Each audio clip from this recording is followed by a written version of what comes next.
So I also want to get on this debunkatory gravy train. So Ramsey Dewey, please debunk this. Do what I did. Teach it to your cronies so they can be masters in a few hours. I'd love to see that. Listen to me now. A lot of the people who are debunking the debunkers and blah, blah, blah, blah, blah, that entire chain of debunkers all the way down, it is not this. It is not holding the hand and doing this, right? It is not moving backwards and forwards at my ankles, see? It's not that. It's not me doing this, right? I create the elastic stretch here. And for this purpose, I simply squeeze my hands and the hydraulic power comes through the body and the hands actually getting closer to my body, right? So this is a mechanism of unusual power that a lot of these people are trying to mimic in their debunking of the debunking of the debunking of the debunking videos, right? What they do is some form of taking your hands like this and pushing it like this or like that, or pushing a car like that or something like this. So I also want to get on this debunkatory gravy train, but I'm really not sure what I'm debunking. But the idea is that, if I get it on the top floor, as the pyramid scheme of debunking grows, hopefully there'll be some profit in it for me. I don't know, but anyway, here it goes.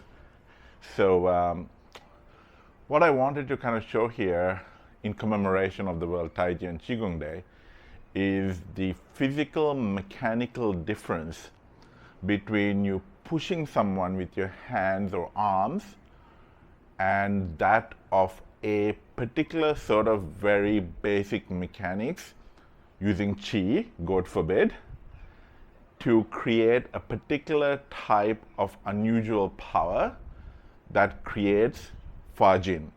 Now, this is not the only way to do Fajin. This is not the only way Fajin happens. This is a very basic mechanism that is introduced to people when they're training at a foundation level or an earlier stage than some of the other more complicated methods of generating unusual power.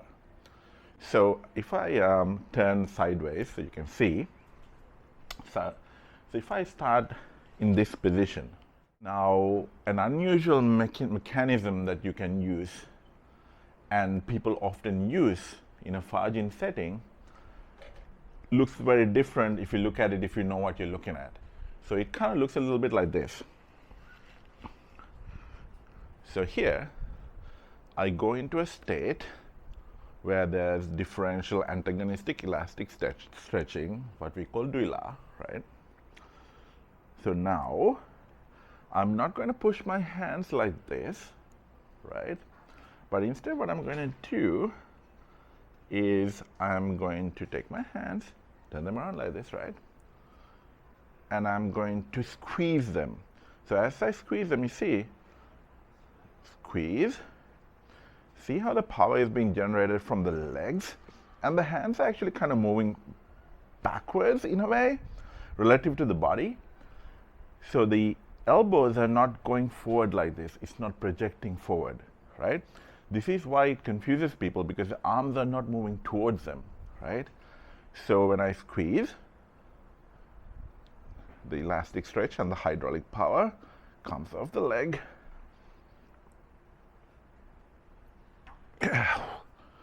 So that's the power generation in this unusual mechanism.